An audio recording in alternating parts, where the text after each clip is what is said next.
శరీరాన్ని రక్తాన్ని జ్ఞాపకం చేసుకోవటం, దేవునిని ఆరాధించటం, ఇవన్నీ కూడా మనం గత వారం నేర్చుకున్నాం. ఆరాధనా విధానం. ఈరోజు మన పాఠాంశాన్ని మరి చెప్పిన తర్వాత ప్రార్థన చేసుకుని వాక్య ధ్యానంలోనికి వెళ్ళిపోదాం. ఈరోజు మన పాఠాంశం ఏంటంటే పాపం అంటే ఏంటి? ఏంటమ్మా పాపము అంటే ఏమిటి? ప్రార్థన చేసుకుని వాక్య ధ్యానంలోనికి వెళ్ళిపోదాం. మహాపరిశుద్ధుడును మహోన్నతుడును మహాగణుడునైన పరలోకమందున్న కన్న తండ్రి, నీ పరిశుద్ధమైన ఉన్నతమైన నామమునకు యేసుక్రీస్తు ప్రభుల వారి పేరట మీకు మరొకసారి కృతజ్ఞతాస్తుతులు చెల్లిస్తూ ఉన్నాను. తండ్రి, నీ పక్షముగా నీ మాటలు చెప్పడానికి నన్ను నిలబెట్టినందుకు నీ స్తోత్రాలు చెల్లిస్తూ ఉన్నాను.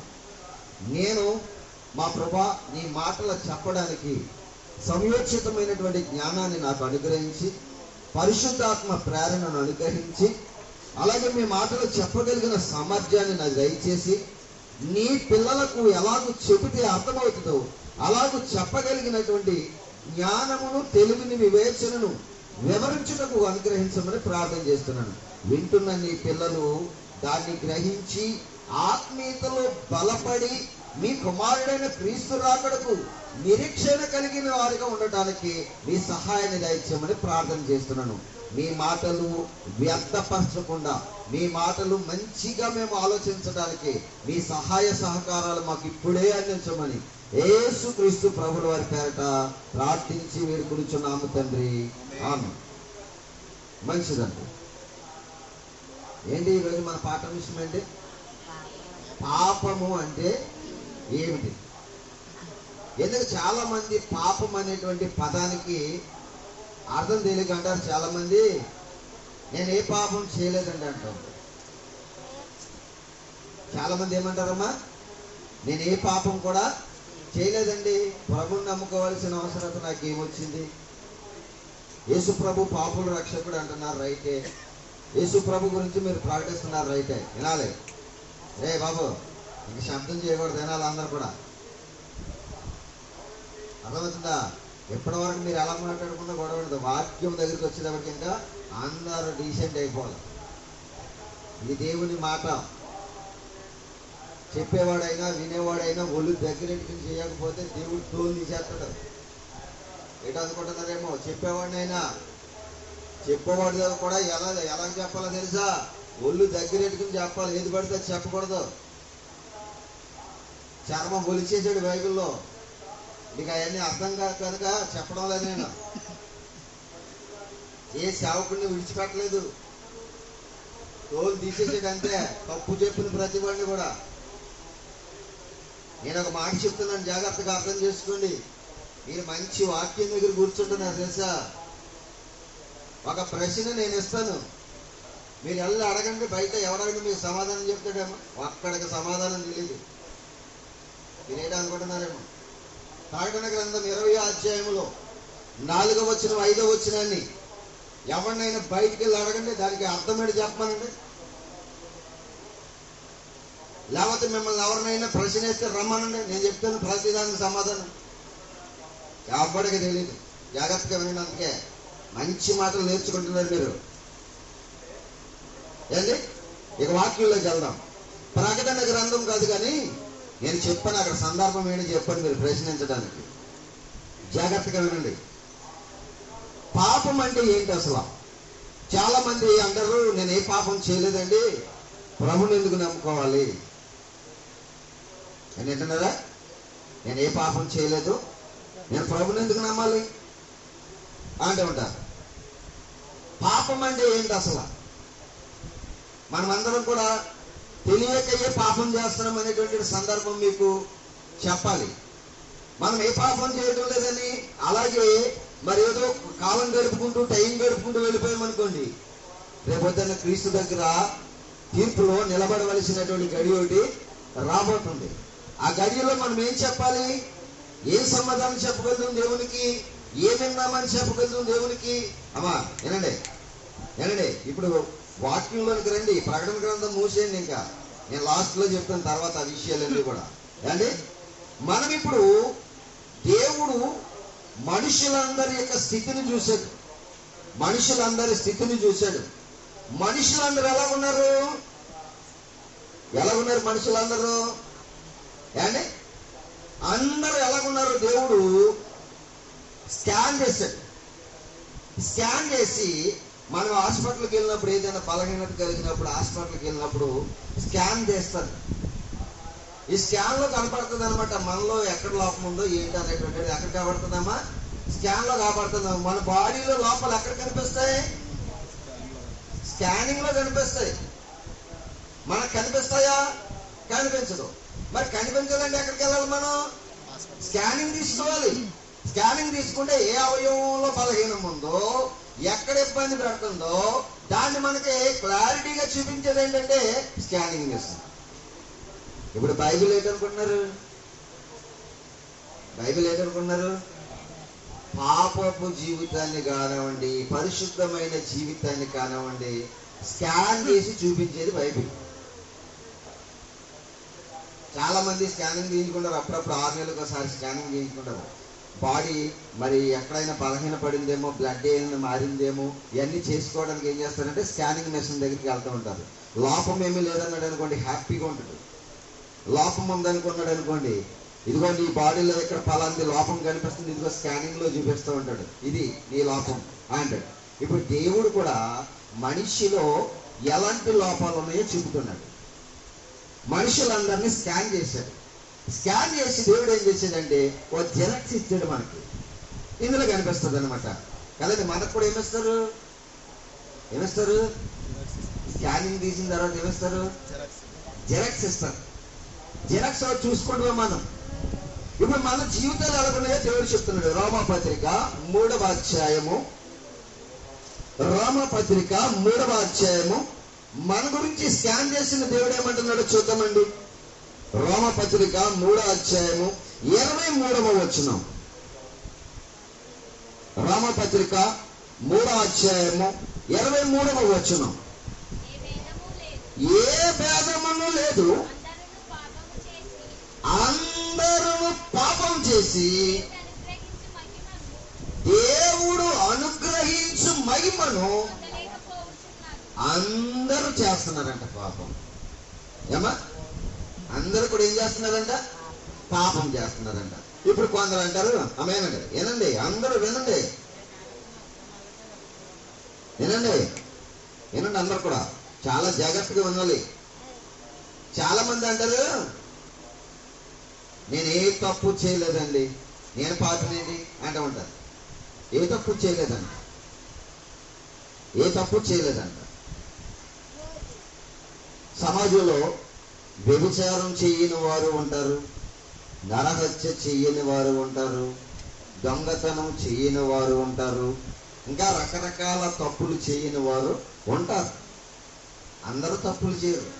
తప్పులు చేసే వాళ్ళందరూ కూడా ఏంటి మరి ఎరిగి చేసే వాళ్ళు కొందరు ఉంటారు, ఎరుగక చేసిన వారు కొందరు ఉంటారు. కొందరు కుటుంబ సమస్యల్లో చేస్తారు, కొందరు కామాతురతతో చేస్తారు. బాగా గమనించాలి మాటలు. అది అలా చేస్తున్నావు అన్నటువంటిది నీ మనస్సాక్షిగా దేవుడు విడిచిపెట్టేసాడు. అది ఎలా చేస్తున్నావు అనేటువంటిది అలాగే ఏం చేసాడమ్మా? నీ మనస్సాక్షికే విడిచిపెట్టాడు. అది ఎలా చేస్తున్నావో అది దేవుడికి తెలవాలి, నీకు తెలవాలి. ఏంటి ఇక్కడ దేవుడు అంటాడు అందరూ అంటారు. చాలా మంది ఏమంటారంటే నేను వ్యభిచారం చేయలేదంటే అంటారు కొంతమంది. కొందరు ఏమంటారంటే నేను ఈ ఎవరి గురించి నేనేమి ఆలోచించలేదండి, నాకు ఆ విషయాలు ఏమి కూడా తెలియదు, నేను మరి పాపం ఎలా చేశానని మీరు డిక్లేర్ చేయగలరు అనేటువంటి సందర్భాలు ఎదురవుతూ ఉంటాయి. ఒక మనిషి చాలా సులువుగా పాపం ఎలా చేస్తున్నాడు బైబిల్ చెప్పింది. మీకు చూపిస్తాను ప్రతి మాట. ఏమా? ప్రతి మనిషి కూడా చాలా సులువుగా పాపం చేసేస్తున్నాడంట. సులువుగా చిక్కులు పెట్టే పాపం అంట. అది ఎలా పాపం అంట? సులువుగా చిక్కులు పెట్టు పాపం అంట. ఏంటది సులువుగా చిక్కులు పెట్టు పాపము? ఇక్కడ ఏమంటున్నాడు? ఏ భేదమును లేదు, అందరూ పాపం చేస్తున్నారంట, భేదం లేదంట. ఏ పాపం అది? చేసే పాపం ఏంటది చూద్దాం. ఇప్పుడు ఏప్రిల్కి రాసినటువంటి పత్రిక 12వ అధ్యాయము ప్రతి మనిషి కూడా పాపం చేస్తున్నాడు. అదే పాపమో చెప్తున్నారు చూడండి. 2వ వచనం 12వ అధ్యాయము 2వ వచనంలో చెప్తున్నారు చూడండి. మనలను ఎంత గొప్ప సాక్షి సమూహము మేఘము వలె మనలను ఆవరించి ఉన్నందున మనము కూడా ప్రతి భారమును సులువుగా చిక్కులు పెట్టు పాపం అంట. ఏ పాపం ఇది? ఏనా వింటున్నారా? అందరూ పాపం చేస్తున్నారంట. ఏ పాపం? ఏ పాపం చేస్తున్నారు? సులువుగా చిక్కులు పెట్టు పాపం అంట. ఏంటది? ఎక్కడుందా పాపం? సులువుగా చిక్కులు పెట్టే పాపం ఎక్కడుంది? అమ్మ ఏనండి, సులువుగా చిక్కులు పెట్టే పాపం ఎక్కడుంది? ఎక్కడుంది పాపం? సులువుగా చిక్కులు పెట్టేస్తుందంట మనల్ని ఆ పాపం. బైబిల్ ఏమని చెప్తుంది? అందరూ ఏం చేశారంటమ్మా? అందరూ, కొందరు కాదు, అందరూ పాపం చేశారంట. ఆ పాపం ఎలాంటిదంట? ఆ పాపం ఎలాంటిదంట? సులువుగా చిక్కులు పెట్టి పాపం అంట. అది ఎక్కడుంది? ఎక్కడుంది? సులువుగా చిక్కులు పెట్టి పాపం ఎక్కడుంది తెలుసా? సులువుగా చిక్కులు పెట్టే పాపం ఎక్కడుందో తెలుసా? చూపిస్తాను. యోబు గ్రంథం చూడాలందరూ కూడా. యోబు గ్రంథం, యోబు గారు రాసినటువంటి గ్రంథం 11వ అధ్యాయము 14వ వచనం. యోబు గ్రంథము, యోబు గారు రాసినటువంటి గ్రంథము 11వ అధ్యాయము 14వ వచనం. ఏమని రాయబడింది అక్కడ? పాపము నీ చేతిలో ఉందంట. పాపము నీ చేతిలో ఉందంట. ఏ పాపం అది? సులువుగా చిక్కులు పెట్టు పాపం అంట. ఎక్కడుందంట? నీ చేతిలో ఉందంట. నా చేతిలో ఏముందండి? వింటున్నారా? వింటున్నారా? వినాలి. బైబిల్ కాదు, చదివారు, మాట చదివారు, వినండి. ఇప్పుడు సులువుగా చిక్కులు పెట్టి పాపం ఎక్కడుందంట? చేతిలో. చేతిలో ఉందంట పాపం. మన చేతిలోనే పాపం ఉంది. ఏంటా పాపం? Cell phone. ఏంట పాపం? Cell phone. చేతిలో ఉన్న పాపం ఏంటనుకుంటున్నారు? Cell phone. ఇదేం చేస్తుంది? సులువుగా ఏం చేస్తుందంట? చిక్కులు పెడుతుందంట. ఏం చేస్తుందంటమ్మా? సులువుగా. ఇన్స్టాగ్రాములు, ఈటీలు. ఏటీలు? ఈటీలు, అల్లం టీలు కాదు, ఈటీలు. ఈటీ అంటే ఏంటి? ఏంటి ఈటీ అంటే ఏంటి? ఎంటర్టైన్మెంట్ అంట. టీవీలు ఏముందమ్మా? సెల్ ఫోన్లు ఏమున్నాయి? ఎంటర్టైన్మెంట్లు. సినిమా హీరోయిన్లు కూడా చేయటం లేదు. వీళ్ళు చేసేటువంటి ఏంటవి? ఇన్స్టాగ్రాముల్లో పెట్టేటువంటి ఫొటోస్. బాగానాలి. ఇది ఏం చేస్తుంది? నిన్ను సులువుగా చిక్కులు పెడుతుంది పాపం. నేను ఒక మాట చెప్తున్నాను, జాగ్రత్తగానండి, వినండి. నేను వినమని చెప్పే కొద్ది కూడా మీకు మనసు ఎక్కడికో వెళ్ళిపోతుంది. ఎందుకంటే సాతాను విన్నవద్దు ఇలాంటి మాటలు. ఎందుకంటే ఆడి గురించి కదా ఇప్పుడు చెప్పేది. ఆడి నెట్వర్క్ లో నుంచి మనం ఎక్కడ బయటకు వచ్చేస్తామని ఆడికి భయం. ఎన్నవదో ఏదో సమస్య, ఏదో ఒక ఆలోచన పుట్టించేస్తుంది. ఎందుకంటే ఇప్పుడు ఆడి ఉచ్చులో నుంచి నువ్వెక్కడ బయటకు వచ్చేస్తావా అని. ఆడి ఉచ్చులో నుంచి నువ్వు బయటకు రాకూడదు కనుక ఇలాంటి మాటలు ఏం చేయనవదు? విననవదు. ఇదే పాపం అంటమ్మా. మన చేతిలో ఉన్న పాపం ఎలాంటిదంట? సులువుగా చిక్కులు పెట్టే పాపం అంట. ఎలాగ సులువుగా చిక్కులు పెట్టేస్తుంది? ఎలా సులువుగా చిక్కులు పెట్టేస్తుంది? ఎక్కడి నుంచో ఫోన్ వస్తుంది. నువ్వు ఎత్తకపోయి నీ భార్య ఎత్తచ్చు. ఆ కాల్లో ఎన్ని డిస్కోలు జరిగినాయో తెలుసండి. బాగా ఆలోచించాలి మీరు అందరూ కూడా. ఇన్స్టాగ్రాముల్లో కానివ్వండి, ఫేస్బుక్లో కానివ్వండి, అంటే మరి ఆ చాటింగ్లు కానివ్వండి, ఇవన్నీ కూడా మీరు ఆలోచించగలిగినట్లయితే మనలను సులువుగా పాపములోనికి నెట్టేస్తున్నాయి. ఇవన్నీ కూడా ఏం చేస్తున్నాయమ్మా? సులువుగా పాపములోనికి మనల్ని నెట్టేస్తున్నాయి. పాపములో ఉన్నావు, నీ చేతులు ఏముందనుకుంటున్నావు? పాపం. దాన్ని ఎంత భద్రంగా, ఎంత అంటే మరి జాగ్రత్తగా కాపాడుకుంటారు తెలుసా? జాగ్రత్తగా కాపాడుకుంటారు. ఎన్ని వేల పెట్టుకుంటున్నారు తెలుసండి. ఇప్పుడు 1,50,000 పైన ఉందంటండి. ఏంటది? ఫోను. 1,50,000 పైనంటండి ఫోను. ఏంటది? 1,50,000 ఏం కొనుక్కుంటున్నావు? ఏం కొనుక్కుంటున్నావు? పాపాన్ని కొనుక్కుంటున్నావు నువ్వు. ఇది వరకు చిన్ని ఏం ఫోన్లు వచ్చాయో తెలుసండి? ఫ్యాట్ ఫోన్లు వచ్చి, అందులో ఫ్యాట్ ఉండదండి. ఆ ఫ్యాట్ ఫోన్లు వచ్చి అక్కడి నుంచి ఇక్కడికి, ఇక్కడి నుంచి అక్కడికి ఏదో వార్తలు వెళ్ళడానికి సరిపోయి, ఇక ఈ వార్తల కానించి సాతానుడు ఏం చేసాడంటే, ఏం చేసాడు? ఇప్పుడు ఏం చేసాడు? అసలు మనుషులు టీవీల్లో కూడా రాని అని వచ్చేస్తాను ఇందులోకి. తెలుసండి? అంటే నువ్వు దేని మీద బేస్ అయిపోయావు? పాపం. సులువుగా చిక్కులు పెట్టే పాపం అదేనండి. ఎక్కడుందని చెప్తున్నాడు దేవుడు బైబిల్లో? కానీ మనం చదవండి. యోబు గ్రంథము 11వ అధ్యాయము 14వ వచనం. పాపము నీ చేతిలో నుండి చూచి నీవు దానిని విడిచిన ఎడల నీ గుడారములో నుండి దుర్మార్గతను నువ్వు కొట్టివేసిన ఎడల నిశ్చయముగా అదన్నమాట. నువ్వు నిర్దోషం ఎప్పుడవుతావంట? నీ గుడారములో నుండి దుర్మార్గతను విడిచిపెట్టాలంట. ఆ పాపము నువ్వు విడిచిపెట్టాలంట. మీరు వాడేది కాకుండా చిన్న పిల్లలకు కూడా ఏం అలవాటు చేసేస్తున్నారండి?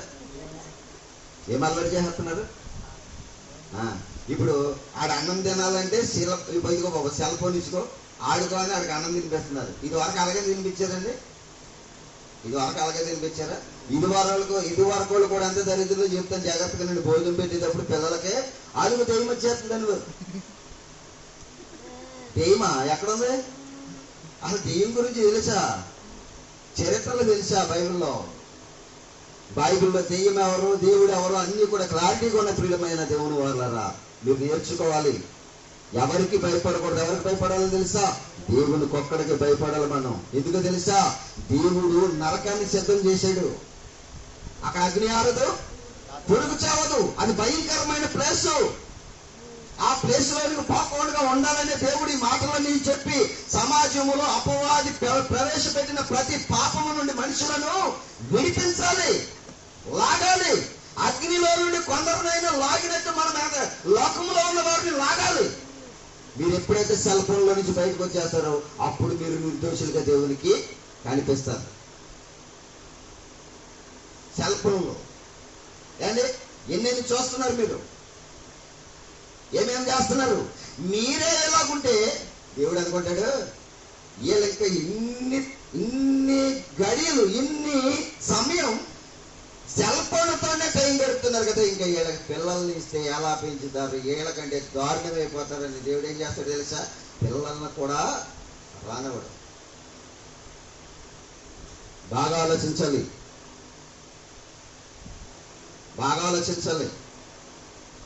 సెల్ ఫోన్లో ఉన్నటువంటి పాపం ఈసారి బాగా మీరు గమనించగలిగినట్లయితే చాలా మంది ఒక 10-12 సంవత్సరాల ఈ మధ్యకాలంలో 10-12 సంవత్సరాలు ఈ మధ్యకాలంలో బైబిల్ ఎట్టుకెళ్తాం మానేశారండి సంఘాలకి. ఏం పట్టుకెళ్తున్నారు? సెల్ ఫోన్లు. ఎందుకంటే ఈడేదో వాకింగ్ చదువుతాడు అనుకుంటాడు పాస్టర్ గారు. ఆడు వాకింగ్ చూడటం యూట్యూబ్ ఓపెన్ చేసి ఏదో చూస్తూ ఉంటాడు. వచ్చింది ఎక్కడికి?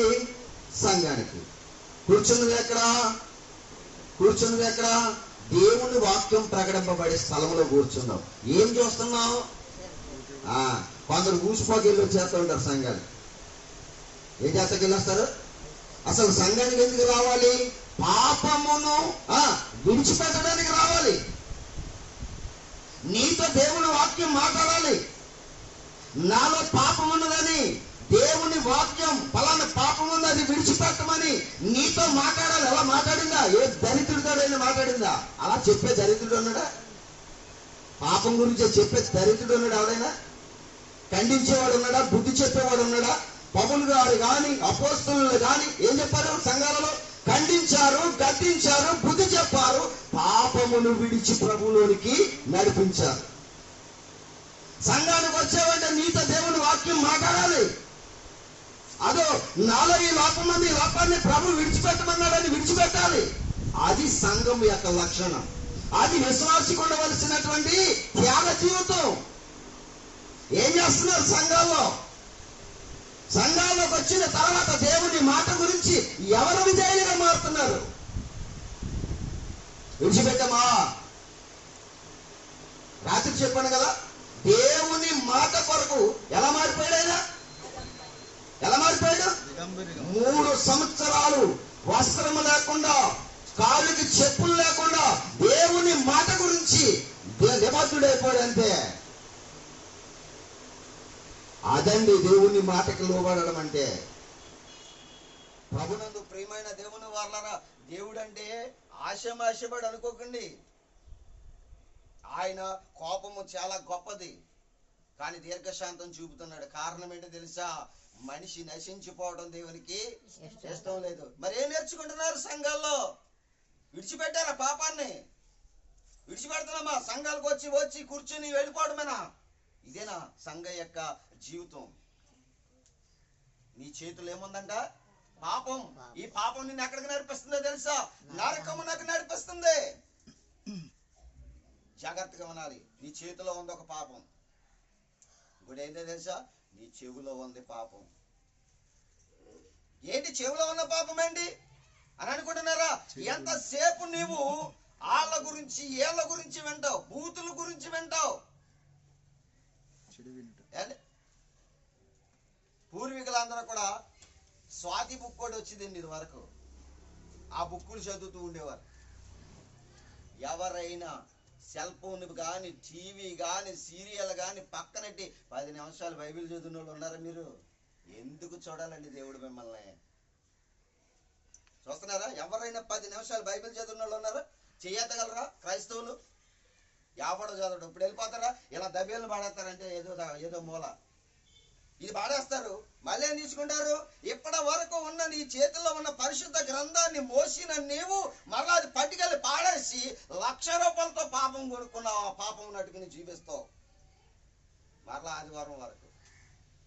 ఎవడండి మనలో ఎవడో చెప్పగలడు? నేను వాక్యం చదువుతున్నానండి, వాక్యం గురించి నేను ఆలోచిస్తున్నానండి, ప్రార్థన చేస్తున్నానండి, ప్రభు దగ్గర నేను విన్నపం చేసుకుంటున్నానని మాట్లాడగలిగినటువంటి క్రైస్తవ్యం ఉందా? ఏం చేస్తున్నావు? ఇవాళ మనం చనిపోతే వెళ్ళిపోయేది ఎక్కడికో తెలుసండి? ఆరని అగ్నిగుండానికి పోతాం. జాగ్రత్త. దేవుడు చెప్తున్నాడు, మెలకువ చేస్తున్నాడు ప్రతి వారిని. పాపం మనల్ని పట్టేసుకుంటుంది. పాపం మనల్ని ఏం చేస్తుంది? పట్టేసుకుంటుంది. అందరూ పాపం చేస్తున్నారు. నీతిమంతుడు లేడు, ఒక్కడును. అది సెల్ ఫోన్ ఒకవేళ చూసో రైట్ ఏం చూడాలి? ఏదైనా మంచి వాక్యం వస్తుందేమో చూసుకుని పెట్టుకుని వినాలి. ఏంటన్నారా? ఆడెలా స్టెప్ వేసాడు, ఈడెలాగా కొంగులాగాడు, అది ఎలా మెలుకలు తిరిగింది, ఈడెలా మెలుకలు తిరుగుతున్నాడు, ఈ చూస్తున్నామే తప్ప ఎప్పుడైనా దేవుని గురించినటువంటి సంగతులను ఆలోచించిన మనుషులుగా మనం ఉన్నామా? ఆయన చూస్తలేదండి. ఆయన చూస్తలేదా? దేవుడు ఆకాశము నుండి నరులను ఏం చేస్తున్నాడు తెలుసా? ఏండి చూడండి, 53వ కీర్తన ఏమని చెప్తున్నాడు చూడండి ప్రియమైన దేవుని వారలారా. 53వ కీర్తన 1వ వచనాన్ని చదవండి.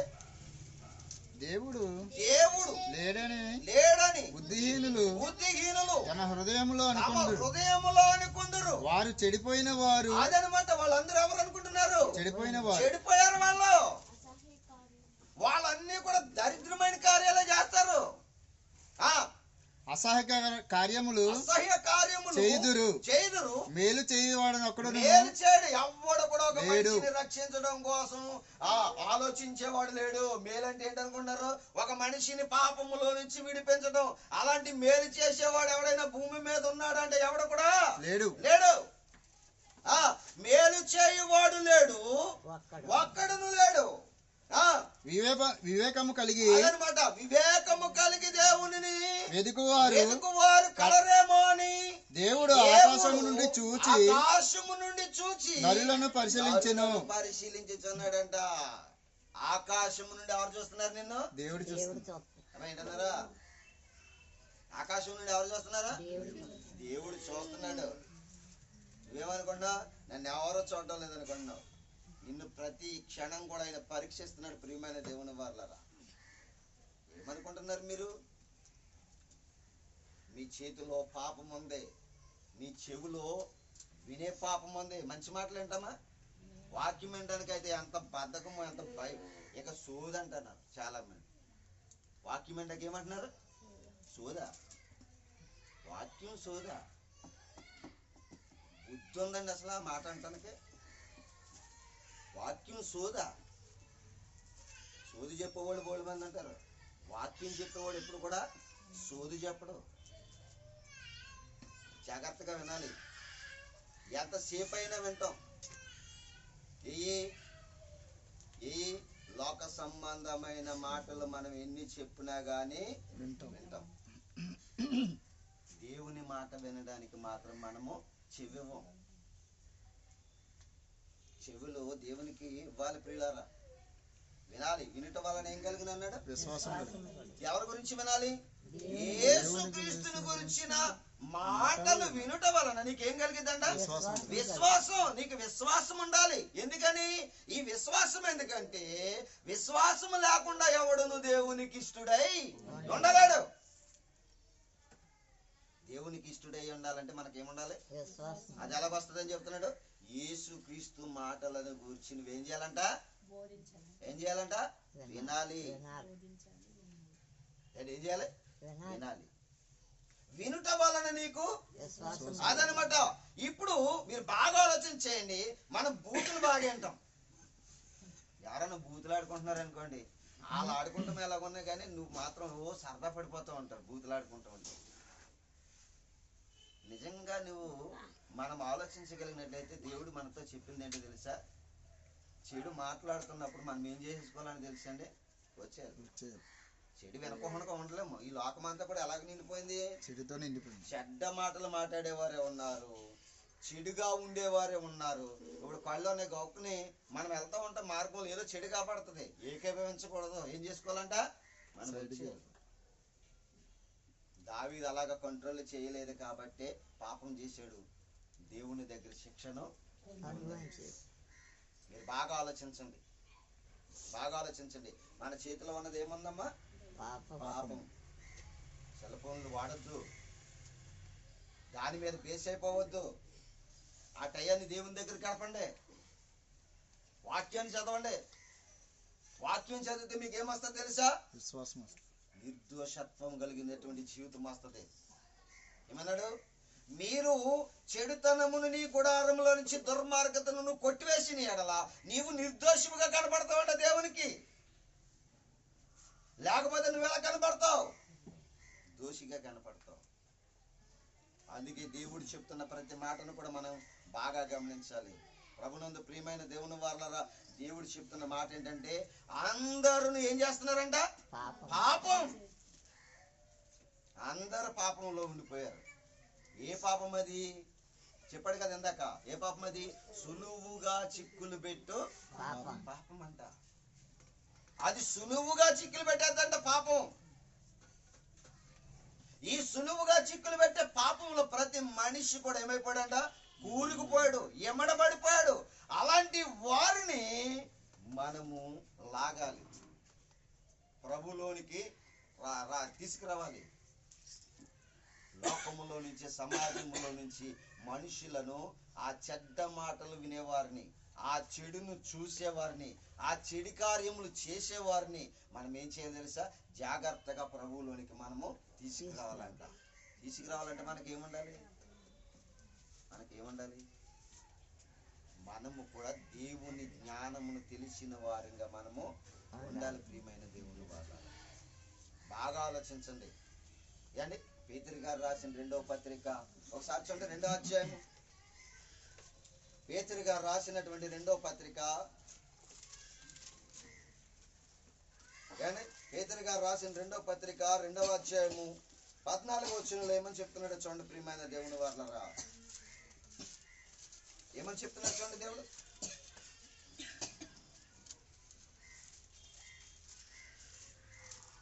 ఏం దొరకలేదా? పేతురు రాసిన 2వ పత్రిక 2వ అధ్యాయము 14వ వచనం. వ్యభిచారిణిని చూచి ఆశించుచు పాపము మానలేని కన్నులంట. వింటున్నారా? వ్యభిచారిణిని చూచి ఆశిస్తారంట. ఆ మనిషిని చూడగానే ఏం చేస్తారంట? ఆశించుచు పాపము మానలేని ఏమున్నాయంట మనకి? అబ్బాయి బాగున్నాడండి అని మనసులో నువ్వు అనుకుంటే చాలు. నువ్వేంటి చేసినట్టు తెలుసా? పాపం. మోహపు చూపే ఏమన్నాడు దేవుడు? పాపం అన్నాడు. అమ్మాయి బాగుందంటే చాలు. ఏంటి తెలుసా? హృదయంలో తలస్తే చాలండి. ఏంటనుకున్నారు? పాపం. ఇప్పుడు పాపం చేస్తున్నారా లేదా మనుషులందరూ? అందరూ కూడా దేవుడు ఏమన్నాడు? పాపులే. మరి మనం పరిశుద్ధత వద్దా? మనకి దేవునిలో ప్రత్యేకత వద్దా? దేవుని రాజ్యానికి వెళ్ళాలంటే మనం ఎలా ఉండాలి తెలుసా? నిర్దోషులముగా మారాలి, పరిశుద్ధులముగా మారాలి. అండి దేవుడు అనుకున్నట్టుగా మనం బ్రతకాలి భూమి మీద. మనలో దేవుడు అనుకున్నటువంటి స్థితి లేనప్పుడు మనం ఎంత భక్తి చేసినా కానీ ఆ భక్తి పరలోకానికి మాత్రం మనల్ని చేర్చదు. ఆదివారం ప్రార్థనకు వచ్చేస్తున్నాం. మన గురించే మాట్లాడుకుందాం. కానీ క్రైస్తవుల గురించే మాట్లాడుకోవాలి. అవుట్ సైడ్ ఉన్న వాటి గురించి మనం మాట్లాడుకోకూడదు. క్రైస్తవులు ఆలోచిద్దాం. ప్రార్థనకి వెళ్ళి వచ్చేస్తాం. ప్రార్థనకి వెళ్ళి వచ్చేసిన తర్వాత ఎదట వారి గురించి గుసగుసలు మనకి ఎందుకండి? అంటే మనకెందుకు? వినాలి. మనము దేవుని వారు అనిపించుకోవాలంటే, నిజంగా మనము భక్తి కలిగిన వారు అనిపించుకోవాలంటే మనం ఏం చేయాలి తెలుసా? ఒక ఆత్మను రక్షించడానికి ప్రయత్నము చేయాలి. ఇక్కడ ఏమంటున్నాడు? కళ్ళతో చూస్తున్నారంట. ఒక వ్యభిచారిణిని చూచి ఆశించుచు పాపము మానలేని కనులు. మోహపు చూపు. ఏంటది మోహపు చూపు? ఏంటి? పాపం. మొదటి పాపం ఏంటి? మొదటి పాపం ఏంటండి? మొదటి పాపం ఏమని చెప్పాను? చేతిలో ఉంది. మొదటి పాపం ఎక్కడ ఉందంట? చేతిలో ఉంది. రెండో పాపం చెవిలో ఉంది. మూడో పాపం చూపులో. పాపం. పాపాలు ఎన్నోలో పాపం ఒకటే. కానీ మనం దాన్ని ఎన్ని విధాలుగా వినియోగిస్తున్నామో చూడండి. చూపు ద్వారా చేస్తున్నాం పాపం. వినడం ద్వారా చేస్తున్నాం పాపం. సెల్ ఫోన్ చేతుల్లో వాడటం వల్ల చేస్తున్నాం పాపం. సులువుగా చిక్కులు పెట్టే పాపాలు. ఈ పాపము వల్ల మనకి ఏం కలుగుతుందంట? yani పాపం వల్ల మనకి కలిగేదేంటి? ఏంటండి? ఆరని అగ్నిగుండం. చూసారా? వాటి నుంచి తప్పించడానికి మనుషులను పరిశుద్ధులుగాను పవిత్రులుగాను చేయడం కొరకే యేసుక్రీస్తు వారు భూమి మీదకి రావడానికి సంకల్పం జరిగింది. ప్రియమైన దేవుని వాళ్ళగా బాగా ఆలోచించాలి. మీరు అందరూ కూడా ఆలోచించాలి. టైం దొరికితే ఇన్స్టాగ్రామ్ కాదు ఓపెన్ చేయటం, టైం దొరికితే ఫేస్బుక్లు కాదు ఓపెన్ చేయటం, టైం దొరికితే అవి ఇవి కాదు చూడటం. దేవుని మాటను చదవండి. ఎందరు చదువుతున్నారు బైబిల్? ఎంతమంది ప్రార్థన చేయగలుగుతున్నారు? ఏంటి మన ఇళ్లలో ఉదయం లేచినప్పుడు, రాత్రి పడుకునేటప్పుడు ప్రార్థన చేస్తున్నామా? సమయం దొరికినప్పుడు వాక్యాన్ని చదువుతామా? ఏం చదవం. పక్కన ఏదైనా బుక్ ఉందనుకోండి, హీరోయిన్ బొమ్మ వేసిందో, హీరో బొమ్మ వేసిందో ఏదైనా బుక్ ఉందనుకోండి, ఆ బుక్లు బాగా చదువుతాం. ఈ బైబిల్ని మాత్రం ఎప్పుడు కూడా చదవం, దాని జోలికి వెళ్ళాం. ఇక మన పనులు సరిపోతాయి. మనకి ఈ బుక్ కనిపించింది అనుకోండి, మన పనులు ఆపైన చదువుతాం ఈ బుక్లు, బైబిల్ మాత్రం చదవం. దేవుని మనసు మాత్రం మనం తెలుసుకోం. ఎందుకు దేవుని మనసు తెలుసుకోవాలనుకుంటున్నారా? ఎందుకు ఆయన గురించి మనం తెలుసుకోవాలనుకుంటున్నారా? ఆయన నరకము నుండి నిన్ను తప్పించి రక్షణిచ్చి పరలోకం చేర్చాలనుకుంటున్నాడు కనుక అందు గురించి చదవాలండి దేవుని మాట. అందు గురించి నేర్చుకోవాలండి దేవుని మాట. వినాలి దేవుని మాట. ఎప్పుడు పడితే అప్పుడు దేవుని మాట వినాలి. నీకు అన్ని వినడానికి విసుగురాదు, కానీ దేవుని మాట వినడానికి మాత్రం ఏమొచ్చేది? విసుకొచ్చేది. దేవుడు చెప్పాడు బైబిల్ ఏమన్నాడు తెలుసా? మీరు విసుగుపోకూడదు. వినే విషయంలో కానీ ప్రార్థించే విషయంలో కానీ ఏం చేయకూడదంటమ్మా? విసుగుపోకూడదు. మోసే విసిగిపోయాడా? ఏంటి మోసే విసిగిపోయాడా? నిద్ర వస్తుంది అడిగి. సెల్ఫోన్ గురించి చెప్తుంటే నిద్ర వస్తుంది. ఎందుకంటే అవి బాగా ఇచ్చేసి బాగా తయారు చేయాలి. జాగ్రత్త. దేవుని వాక్యాన్ని వ్యతిరేకంగా నీ పిల్లలు పెంచొద్దు. ఎవరైనా సరే మనం దేవునికి వ్యతిరేకంగా మన పిల్లలను పెంచకూడదు. చాలా మంది పిల్లలకి ఒక్కొక్కరికి ఒక ఫోను. ఏమిస్తున్నావు అనుకుంటున్నావు? ఏమిస్తున్నావు నువ్వు చేతులకి? పాపం పెడుతున్నావు చేతిలో. చాలా మంది అంటారు, ఎలానే మా పిల్ల మంచిది, మా అబ్బాయి మంచోడు, మా కుటుంబం మంచిది. మంచోడే, చేతిలోకి వచ్చింది అలాంటిది మంచిది కాదు. చేతిలోకి వచ్చింది మంచిది కాదు. మన పిల్లలు మంచోళ్ళే. అందుకనే బైబిల్లో దేవుడు చెప్పింది ఏంటో తెలుసా? ఏం చెప్పాడు తెలుసా? దుష్టుల ఆలోచన చెప్పున నడవక, పాపుల మార్గము నిలవక, అపహాసికులు కూర్చుండు చోటు కూర్చుండక అని చెప్పి కొరింథీ పత్రికలో అంటాడు, దుష్ట సాంగత్యము మంచి నడవడిని చెరుపును. దుష్ట సాంగత్యము మంచి నడవడిని చెరుపును అన్నాడు. దుష్ట సాంగత్యం ఎవరు? ఆ జతకి వెళ్ళండి మా అబ్బాయి, ఆ జతకి వెళ్ళదండి మా అమ్మాయి. ఆ అమ్మాయి ఎక్కడికి వెళ్ళకపోవచ్చు, నువ్వు పట్టిందేంటి జత? చేతిలో సెల్ ఫోన్ పట్టింది జత. ఏం పట్టిందమ్మా? ఏం పట్టాడు అనుకున్నా నీ కొడుకు? సెల్ ఫోన్ జత అంటాడు. అదొకటి చాలు నీ కొడుకుని చెడపడానికి, నీ కూతుర్ని చెడపడానికి. బాగా ఆలోచించండి. దేవుడు ప్రతి మనిషిని ఏకేస్తున్నాడు ఎక్కడ పడితే అక్కడ. వాడిని సేవకుడని కాదు, విశ్వాసాన్ని కాదు, ఎవరని కాదు. బాగా ఆలోచించాలి. దేవుని గురించి వినమన్నా, దేవుని గురించి చెప్పమన్నా, దేవుని గురించి మనసును ఆలోచించమన్నా మనిషికి చాలా ఇబ్బంది, కష్టం. పాపం అంటే ఏంటనుకుంటున్నారు? చేతిలో ఉంది. పాపం అంటే ఏంటనుకుంటున్నారు? చూపులో ఉంది. పాపం అంటే ఏంటనుకుంటున్నారు? చెవులో ఉంది, వినే దాంట్లో ఉంది. జాగ్రత్తగా ఆలోచించాలి. బాగా ఆలోచిస్తే దేవుని యొక్క లేఖనాల్లోంచి అద్భుతమైన మాటలు మనకు కనిపిస్తూ ఉంటాయండి. ప్రియమైన దేవుని వాళ్ళరా, ఇక్కడ ఏమన్నాడు? ఏమన్నాడు? ఇర్మియా గ్రంథము 14వ అధ్యాయము 7వ వచనం. ఇర్మియా గ్రంథము 14వ అధ్యాయము 7వ వచనంలో ఏమని చెప్తున్నాడు చూడండి ప్రియమైన దేవుని వాళ్ళరా.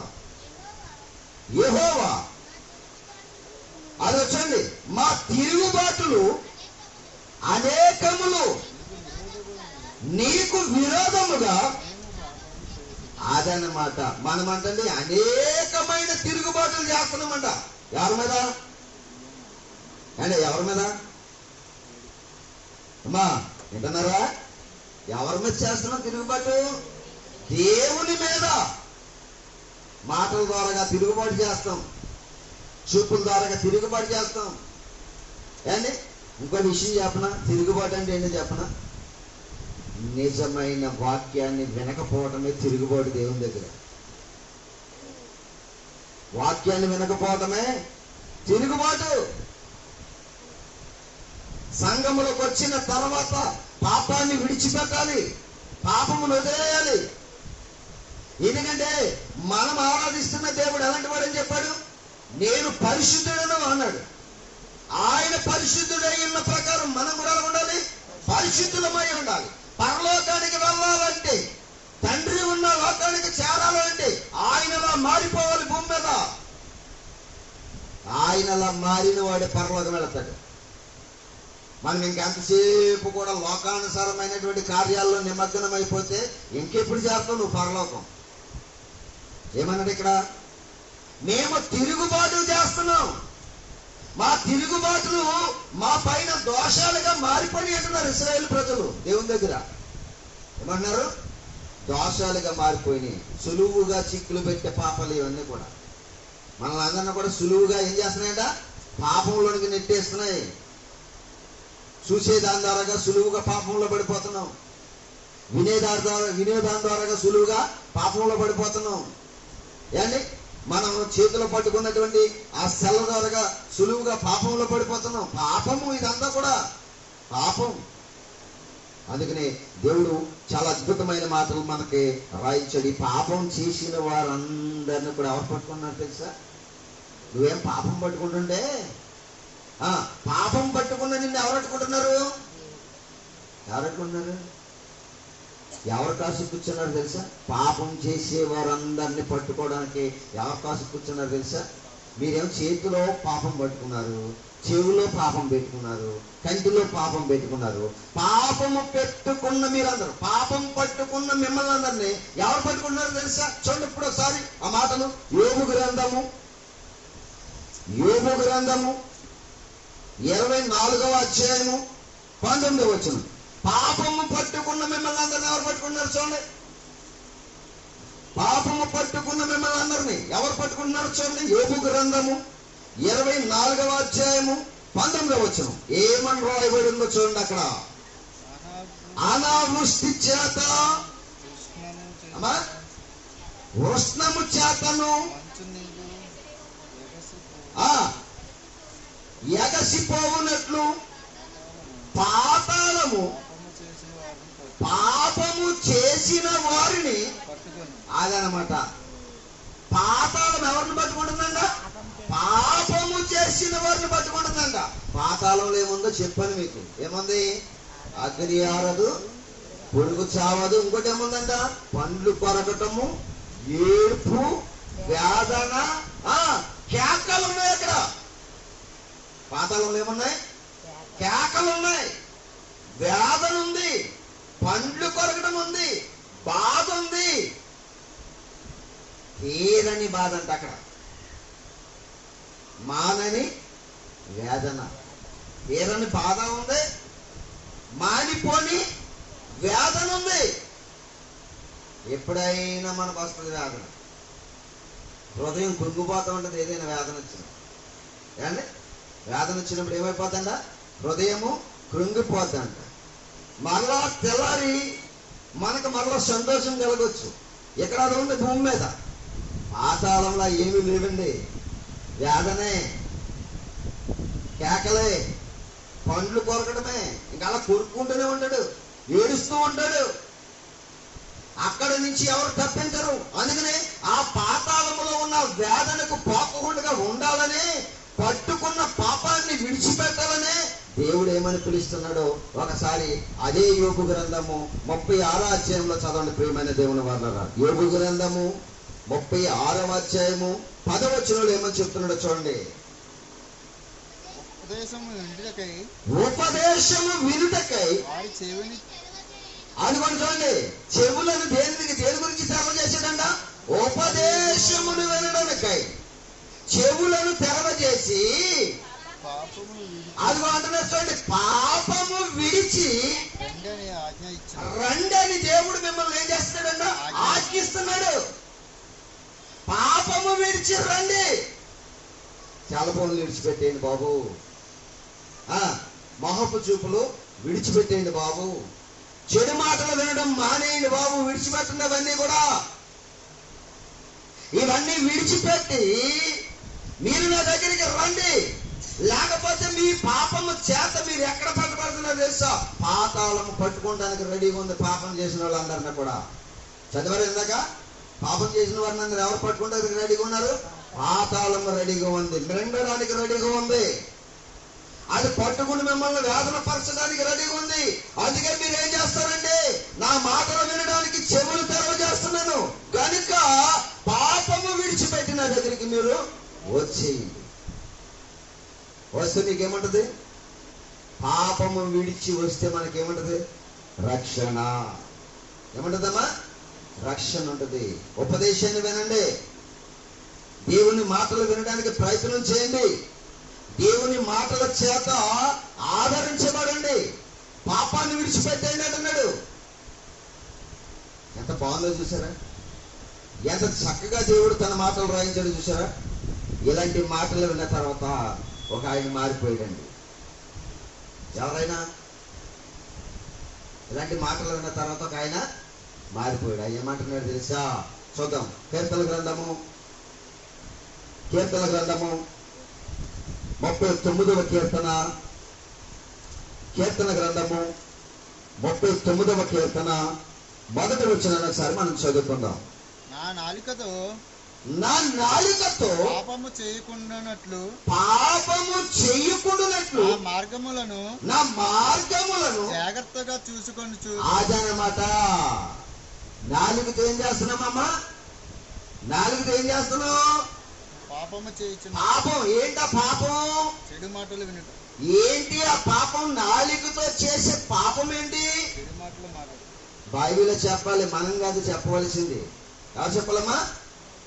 మనము నాలుగుతో మాట్లాడే ఆ పాపపు మాటలంటో ఎవరు చెప్పాలమ్మా? బైబిల్ చెప్పాలి. చూస్తారా? ఆ మాట కూడా చూద్దాం. మనము చేసే పాపము ఎలా చేస్తున్నామో ఎఫెసీయులకు రాసినటువంటి పత్రిక 5వ అధ్యాయము 4వ వచనం చదవండి. అక్కడ ఉంటుంది చూడండి. ఎఫెసీయులకు రాసినటువంటి పత్రిక 5వ అధ్యాయము 4వ వచనంలో చెప్తున్నాడు చూడండి. ఒక మంచి మాట చెప్తున్నాడు చూడండి. అక్కడ కృతజ్ఞత వచనమే మీరుచ్చరింపవలను, గాని మీరు భూతులనైనను పోకిరి మాటలనైనను. ఏంటండమ్మా ఇవి ఎక్కువ మనకి? ఏంటయ్యి? సరసాలు, సరస్వత్వమైనటువంటి మాటలు మాట్లాడుతూ ఉంటాం. అమ్మా ఏంటన్నారా? వినాలి. అందరికీ చెప్పే మాట ఇది. దేవుడు ఏ మాటలు మాట్లాడతాం? ఎలా కొలపు మాటలు. సరస్వత్తులు అంటే ఏంటనుకున్నారు? భార్యాభర్తల కంటే దారుణంగా మాట్లాడుకుంటారు బయట మాటలు, సరస్వత్తులు. ఇంకేటమ్మా? పోకిరి మాటలు. ఏ మాటలు అమ్మాయి? పోకిరి మాటలు. మనుషులను లోకంలో పడేయడానికి పోకిరి మాటలు మాట్లాడుతూ ఉంటారు. మళ్ళా చదవాల మాట 4వ వచనం మళ్ళా మొదటి నుంచి చదవండి. కృతజ్ఞత వచనమే కానీ ఆ కృతజ్ఞత వచనమే మీరు ఉచ్చరింపవలెను, గాని ఏమాడకూడదంటమ్మా? నాలుకతో పాపం చేయటం అంటే అదే. నాలుగుతో పాపం చేయటం అంటే ఏంటమ్మా? బూతులాడటం. దేవుడేమో చేయొద్దంటున్నాడు? పరిశుద్ధులైన వారు, క్రీస్తు రక్తములో కడగబడిన వారు, సంఘములో చేర్చబడిన వారు మీరు బూతులాడకూడదు. మీరేమాడకూడదు? బూతులాడకూడదు. ఇది మీకు తగదు. చదవమ్మా. కింద వచ్చిన వాళ్ళు అంటాడు మీకు తగదు ఇది అంటున్నారు చూడండి. చదవాలి. భూతులైనను పోకిరి మాటలైనను సరస్వత్తులైనను ఉచ్చరింపకూడదు. అదనమాట. ఇవి మీకు అమ్మా మనకు తగ్గితాయి, పరిశుద్ధులకు తగ్గితీయా? మనం మాట్లాడుకోవచ్చా? మాట్లాడుకోకూడదు. సంఘములకు వచ్చిన తర్వాత, సంఘములో దేవుని మాటలు విన్న తర్వాత మన జీవితాన్ని పరిశుద్ధంగా మార్చుకోవాలి. ఇప్పుడు వాక్యాన్ని విన్న తర్వాత మనం మారాలా? దేవుడు ఏండి మనకేమని చెప్పాడు?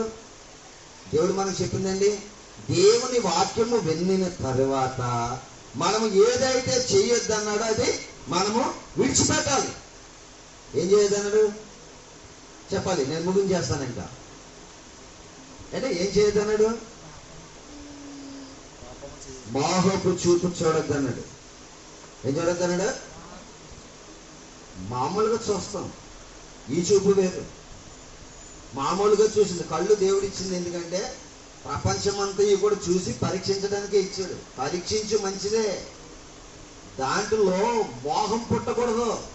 చూపులేం పుట్టకూడదమ్మా? మోహం పుట్టకూడదు. మోహపు చూపులు చూడద్దు. నెక్స్ట్ చెవి వినడానికే ఇచ్చాడు, వినమన్నాడు. కానీ కొన్ని చోట్ల చెడు వినపడచ్చు. వినపడే చోట నుంచి మనం ఏం చేయాలంట? వచ్చేయాలి బయటికి. వినాలి. ఏం వినాలి? ఉపదేశం వినాలి. ఇందాక చెప్పాను మీకు, ఆయన మనకు చెవులు ఎందుకు ఇచ్చాడంట? ఆయన ఉపదేశం వినడం కోసం ఇచ్చాడంట. చెవిని తెరవజేసి మనకేమిస్తున్నాడంటమ్మా? ఉపదేశం. ఏంటా ఉపదేశం? నరులారా పాపము విడిచి రండి. నరులారా ఏం చేయాలంట? పాపము విడిచి రండి. మీరు పాపాన్ని విడిచిపెట్టి రండి. వస్తే మీ అందరికీ ఏమొస్తుందండి? రక్షణ.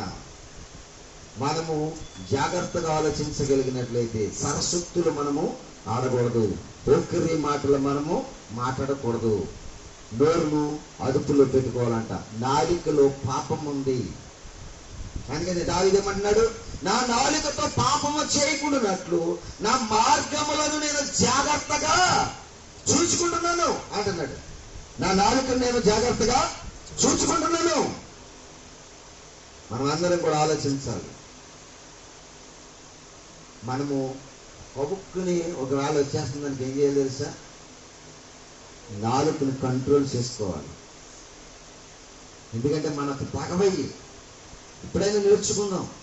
మనకు తగే మాటలు కావయ్యి, మనం విడిచిపెట్టాలి. మనం ఎవరు? ఇప్పుడు క్రీస్తు రక్తంలో కడగబడిన పరిశుద్ధులం. పరిశుద్ధులకు తగినట్టుగా మనము జీవించాలి. పాపం అంటే ఏంటనుకుంటున్నారు? వ్యభిచారము, నరహత్య, దొంగతనం ఇవే కాదు పాపములో. ఏంటంటే మోహపు చూపు, చేతిలో సెల్ ఫోన్ వాడటం, ఇంకేదమ్మా? చెవుతో చెడ్డవి వింటాం, ఇంకా నాలుకతో బూతు మాటలు మాట్లాడటం, పొక్కరి మాటలు మాట్లాడటం. ఏంటి? ఇవన్నీ కూడా మనం ఏం చేయాలంట? విడిచిపెట్టండి. విడిచిపెట్టి రండి నా దగ్గరికి. ఎంత బాగా చెప్పాడండి దేవుడు. ఇదండి పాపం అంటే. ఈ పాపాన్ని విడిచిపెట్టాం మనం. ఎవరైనా విడిచిపెడుతున్నారా? విడిచిపెట్టాలి. విడిచిపెట్టకపోతే పరలోకంలో స్థానం మాత్రమే ఎవరికి దక్కదు. ఎందుకంటే దేవుడు చెప్పాడు, పాపులకు పరలోకములో చోటు లేదు. పాపులకు ఏం లేదమ్మా? పరలోకంలో చోటు లేదు. మరి పాపం అంటే ఏంటి? సులువుగా చిక్కులు పెట్టే పాపం ఉంది మన దగ్గర. ఏ పాపం అంట? సులువుగా చిక్కులు పెట్టే పాపం. చాలా మంది చాలా రకాలుగా చూస్తూ ఉంటారు చూపులు. వద్దు, మానేయండి.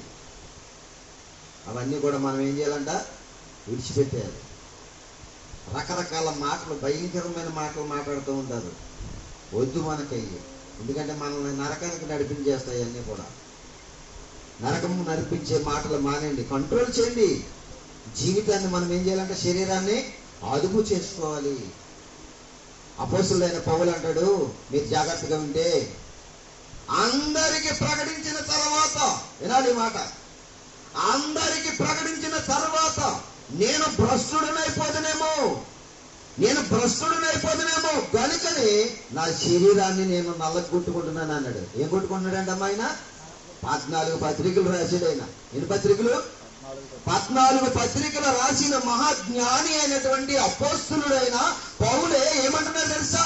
అందరికి బోధించిన తర్వాత నేను పాపినైపోదునేమో, భ్రష్టుడనైపోదునేమో అని ఏం చేసుకున్నాడంట?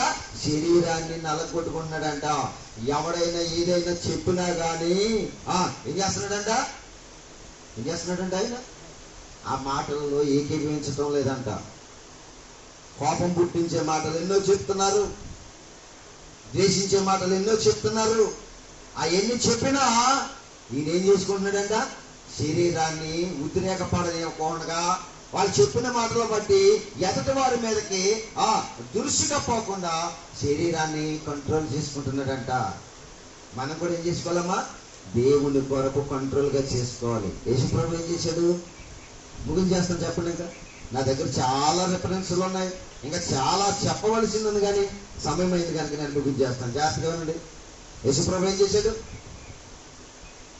యేసుప్రభు ఏం చేశాడు? ఆయన ముఖం మీద ఉమ్మేశాడు. ఏం చేశాడు? తుడి చేసుకున్నాడండి. అలా ఎందుకు తుడుచుకున్నాడు తెలుసా? ఆయన ప్రారంభపు బోధలేంటో తెలుసా? నీ కుడి చెంప మీద కొట్టువాని నీ ఎడమ చెంప కూడా. అందులో ప్రేమ ఉంది, ఒక పాపికి మార్పు ఉంది. అందులో ఏముందమ్మా? ప్రేమ ఉంది, ఒక పాపికి మార్పు ఉంది. పాత నిబంధన ఏమని చెప్పిందో తెలుసా? ఎవడైనా నీ కంటి మీద కొడితే ఆడి కంటి మీద నువ్వు కొట్టే అన్నాడు. ఎవడైనా నీ పన్ను ఊడిపోయేలాగా ఏదైనా చేస్తే వాడు పన్ను ఊడిపోయేలాగా కొట్టేమన్నాడు. అది ధర్మశాస్త్రం. అది యేసుప్రభు వారు కొట్టేశాడని మన మీటింగ్స్లో చెప్పాను మీకు. యేసుప్రభు వారు ఏం చేశాడమ్మా? అది ఆ నిబంధన కొట్టేశాడు, కొత్త నిబంధన ఇచ్చాడు. కొత్త నిబంధన ఏంటంటే మనిషి మారాలనంటే మనం ప్రేమ చూపించాలి. ఆ ప్రేమ ఎలా చూపించాలో తెలుసా? మనల్ని ఎవరు కొట్టినా ఏం చేయాలంట? ప్రార్థన చేయాలంట. ఏమని? వాడిని నాశనమైపోమని కాదు, ప్రభు ఆ మనిషికి మార్పును కలగచే ప్రభు అని ప్రార్థన చేయాలంట. వినండి అమ్మా, వినండి. మనం ఏం చేస్తున్నాం? పాపం సులువుగా చిక్కులు పెట్టే పాపం చేస్తున్నాం. మానేయండి. సెల్ ఫోన్లు ఎక్కువగా కాదు, అసలు వాడడం మానేయాలి. ప్రియులైన ఫోన్ ఎప్పుడు ముట్టుకోవాలి తెలుసా? మనకి ఏదైనా ఎవరైనా మాట్లాడడానికి ఫోన్ చేసినప్పుడే. ఆ ఫోన్తో నువ్వు గడిపే సమయం కాసేపు వాక్యంలో గడపండి, చదవండి. దేవుని మనసు అర్థమవుతుంది. మీ మనసులో కూడా ఏం కలుగుతుందో తెలుసా? నెమ్మది దొరికింది. బైబిల్ ఏమందో తెలుసా?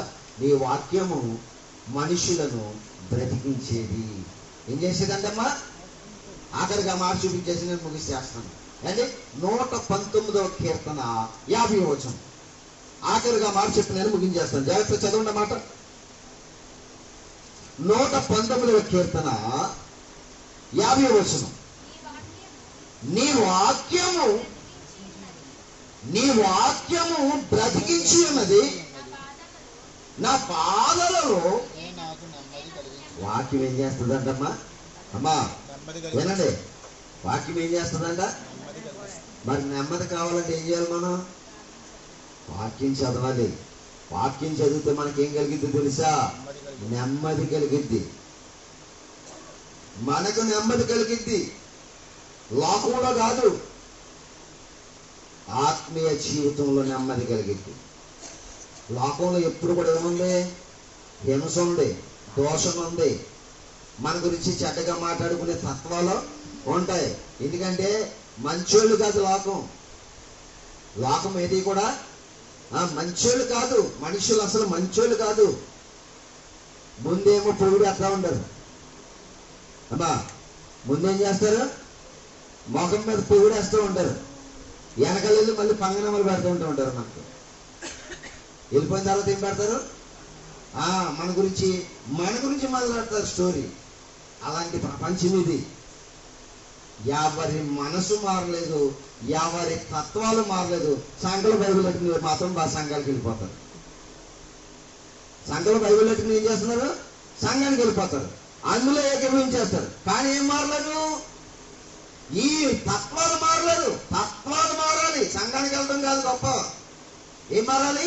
వెళ్ళిన నీవు నేర్చుకున్న వాక్యాన్ని బట్టి జీవిత శైలిని ఏం చేసుకోవాలంట? మార్చుకోవాలి. నీ పొరుగు వాని మీద ఏం చేయతన్నాడు? నీ పొరుగు వాని మీద అబద్ధ సాక్ష్యములు పలకొద్దన్నారు. వీళ్ళు అక్కడికి వెళ్ళి వచ్చేసి ప్రార్థనకి వెళ్ళి వచ్చేసి ఏం చేస్తారు తెలుసా? ఎదటి వారి గురించి ఎంతసేపు అబద్ధాలే చెప్పుకుంటారు. అక్కడ నిజమంటారు. ఎందుకు ఈ పనికి మాలి బతుకు నీకు? ఎందుకు ఈ పనికి మాలిన జీవితం నీకు? ఆ దరిద్రాన్ని వదలవా? ఆ పాపం జీవితాన్ని వదలవా? చెప్పుకుంటాం మానవ. ఇంకా ఆ ముసలమ్మ ముచ్చట్లు ఎందుకు నీకు? ఆ సోదేసే వాళ్ళు కాసేపు వాక్యం చదువుకోరాదా? నీ మనసులో ఏం కలిగినప్పుడు నెమ్మది కలిగిద్ది. ఆ చెప్పే మాటలన్నీ కూడా ఏంటి? నిన్ను ఉద్రేకపరిచేయి, నిన్ను కోపం రేపేవి, కోపం రేపే మాటలు చెప్తారా ఇవన్నీ కూడా. అక్కడి నుంచి శరీరం ఆపుకోలేక యుద్ధానికి బయలుదేరుతావు, నాశనం. అదే ఆ దరిద్రం జోలికి వెళ్ళకు, ఆ దరిద్రపు మాటలు వినకు. ఇంట్లో కూర్చుని బైబిల్ చదువుకో, ఎంత బాగుంటది, ఎంత బాగుంటుంది జీవితం. ఎందుకండి సంఘాల్లో ఆ సంఘంలో బైబిల్ అడిగి వెళ్ళిపోతాం. జీవితాలు మారలేదు, తత్వాలు మారలేదు, ప్రవర్తన మారలేదు, క్రియలు మారలేదు, ఏది మారలేదు. ఎలాగెళ్ళిపోతావు? సస్తే పాతాళానికి పోతావు. సస్తే ఎక్కడికి పోతావు? ఆ బుద్ధితో చస్తే పాతాళానికి పోతాం మనం. ఆ బుద్ధిని మార్చుకోవడానికి, ఆ శైలిని మార్చడానికి దేవుడు పరిశుద్ధ గ్రంథం మన చేతికి ఇచ్చాడు. మానేయండి, ఎదట వారి గురించి గుసగుసలాడుకుంటాం మానేయండి. ఫైనల్గా మీకు ఒక మాట చెప్పి నేను ముగించేస్తాను, ఒక అద్భుతమైన మాట. మోషే గారు దేవుని మాటలు చెప్పడానికి, దేవుని మాటలు వినడానికి, సమాజానికి వినిపించడం కోసం వెళ్ళాడు. వినిపించడం కోసం దేవుడు రమ్మన్నాడు కనుక వెళ్ళాడు, దేవుని ఆజ్ఞలు తీసుకోవడానికి. వెళ్ళగానే ఈ మోషే మీద ఏం మొదలు పెట్టారు తెలుసా? సనుగుడు మొదలు పెట్టారు. వినాలి, ఏం మొదలు పెట్టారు? సనుగుడు. ఎవరి మీద? పాస్టర్ గారి మీద. వాక్యం చెప్పే పాస్టర్ గారి మీద సనుగుడు. సంఘాల్లో ఎవడైతే సనుగాడు వాళ్ళందరినీ కూడా పాతాళానికి సజీవులుగా పంపేశాడు. తెలుసా మీకు? సజీవులుగా. బ్రతికున్నవాడు బ్రతికున్నాడు, ఎలా నుంచున్నాడు, నుంచున్న ప్లేస్ భూమి ఏమైపోయింది తెలుసా? విడిపోయింది. ఇలాగా ఆడు నుంచున్నవాడు నుంచున్నట్టుగా వెళ్ళిపోయాడంటే ఎక్కడికి? పాతాళానికి. సనుగుడు, ఎదవ సనుగుడు. వాక్యం ఏంటో రాదు వీళ్ళకి. వాక్యం సరైన వాక్యం దగ్గర కూర్చోదో రాదు. వెళ్ళి ఏదో దరిద్రమైన 2 మాటలు వినేస్తారు, వచ్చేస్తారు. అలా చెప్తున్నాడు, ఎలా చెప్తున్నాడు, ఈ సోది. సనక్కో, సంహారానికి వెళ్ళిపోతావు నువ్వు. శనిగావా సంహరించబడతావు. జాగ్రత్త. ఒక సేవకుడిని మాట్లాడేటప్పుడు ఒళ్ళు దగ్గర పెట్టుకోవాలి. ఎవడైనా సరే కలేజా ఉండాలి దేవుని సేవకుడిని అనాలంటే. జాగ్రత్తగా ఆలోచన కలిగి ఉండాలి. సేవకుడిని దూషించారు, సేవకుడిని సనుక్కున్నారు. సనగగానే దేవుడు ఊరుకోలేదు, చంపేశాడు. ఇప్పుడు చంపడం లేదనుకోకండి, నరకములో శిక్ష విధిస్తాడు. ఇప్పుడు ప్రేమ చూపిస్తున్నాడు. ఇప్పుడు కాకపోతే రేపైనా మారుతావేమో. శైలిని మార్చుకుంటావేమో, ప్రవర్తనను మార్చుకుంటావేమో, ఆ మాటల తీరు మార్చుకుంటావేమో, బ్రతుకు మార్చుకుంటావేమో, చూపు మారుస్తావేమో, చెడు వినడం మానేస్తావేమో. వీటన్నిటి గురించి దేవుడు కనిపెడుతున్నాడు నీకోసం. మానేయ్. చేతుల పాపాన్ని విడిచిపెట్టు, చూపుల పాపాన్ని విడిచిపెట్టు. ఈ చెడు మాటలు వినడం మానే, చెడు మాటలు మాట్లాడటం మానే. ఇది కాదండి దేవుడు కోరుకున్నది. ఒక నూతనమైన జీవితం రావాలి నీకు. ఒక నూతనమైన శైలి వచ్చినప్పుడే దేవుని రాజ్యానికి చేరుతావు నువ్వు. పరలోకం చేరాలంటే సామాన్యం కాదు.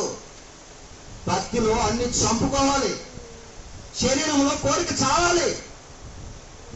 యథవస్థాయిలతో జీవించడం కాదు జీవితం అంటే.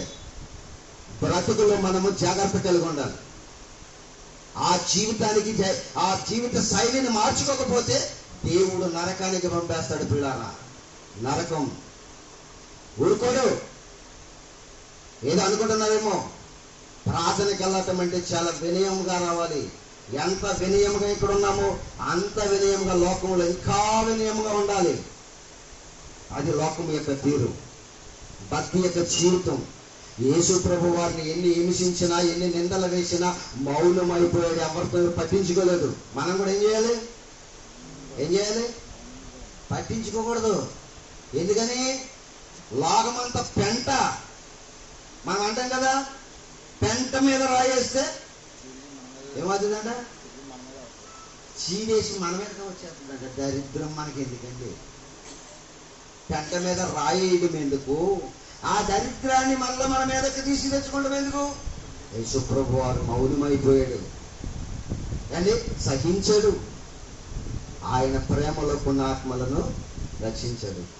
మనము ఆయనలాగా ఉండకపోయినా ఒక ఆత్మను రక్షించేలాగైనా బ్రతుకుదాం. మన ఆత్మను రక్షించుకుంటూ ఒక ఆత్మను మనము రక్షిద్దాం. మంచి మాటలు వినిపించే భాగ్యాన్ని వారికి మనము కల్పిద్దాం. లేదా ఒక ఆత్మను రక్షించండి. ఒక్క ఆత్మని మీరేం చేయాలి? మీరు రక్షించబడ్డారు, మార్పు చెందారు, ఒకరిని మార్చండి.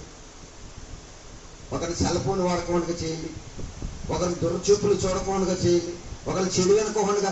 ఎవరైనా చెడు మాటలు మాట్లాడుకున్నప్పుడు ఒరే బాబా ఈయనకి ఎలాగొచ్చి అని చెప్పేసి వాక్యాన్ని వినిపించండి. అదండి మార్పు జీవితం.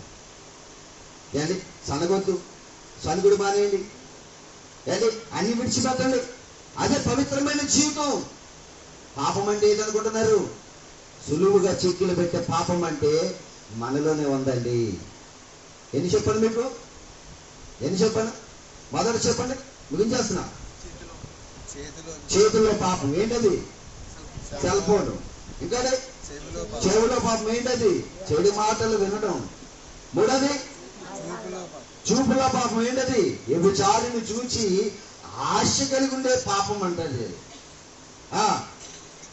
ఇంకా నాలుగుతో పాపం, బూతులాగడం, చెడ్డ మాటలు, ఎదటి వారి గురించి నిర్దోషుల పైన బురద చల్లేటువంటి తత్వం వద్దు.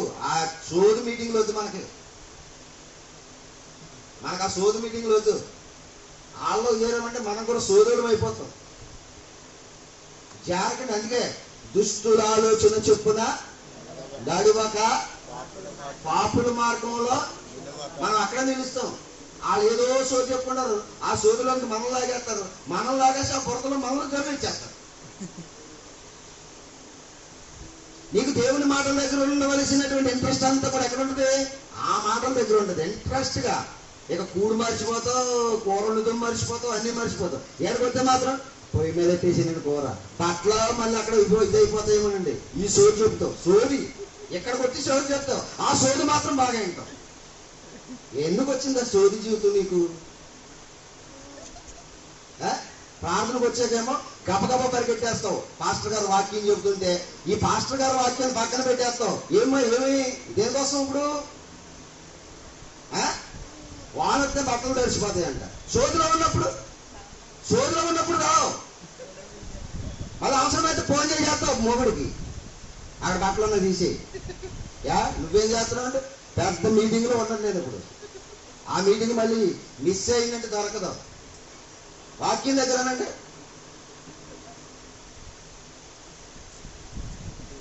తోలు తీసేస్తాడు దేవుడు. ఏదో అనుకుంటున్నారేమో.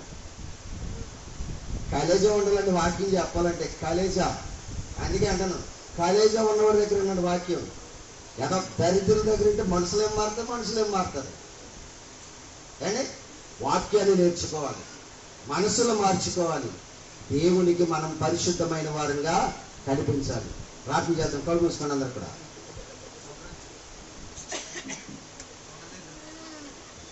ప్రార్థన చేసుకున్నాం. అందరు కూడా మోకరించండి. పళ్ళ మంచులు కళ్ళు మూసుకుని అందరు కూడా ప్రార్థనలు ఎక్కించండి. మహాపరిశుద్ధుడు అయిన పరలోకమందున కన్న తండ్రి, నీ పరిశుద్ధమైన ఉన్నతమైన నామమునకు యేసుక్రీస్తు ప్రభుల వారి పేరట మీకు కృతజ్ఞతాస్తుతులు చెల్లిస్తున్నా. ఇప్పటి వరకు నీ పిల్లలు విన్న నీ మాటలను వారి యొక్క మనస్సులలో, వారి ఆత్మలో, వారి హృదయములో ఫలిస్తూ వారి ఆత్మీయ జీవితాన్ని ఫలభరితంగా మార్చుటకు ఉపయోగపడే భాగ్యము దయచేయమని ప్రార్థిస్తున్నాం.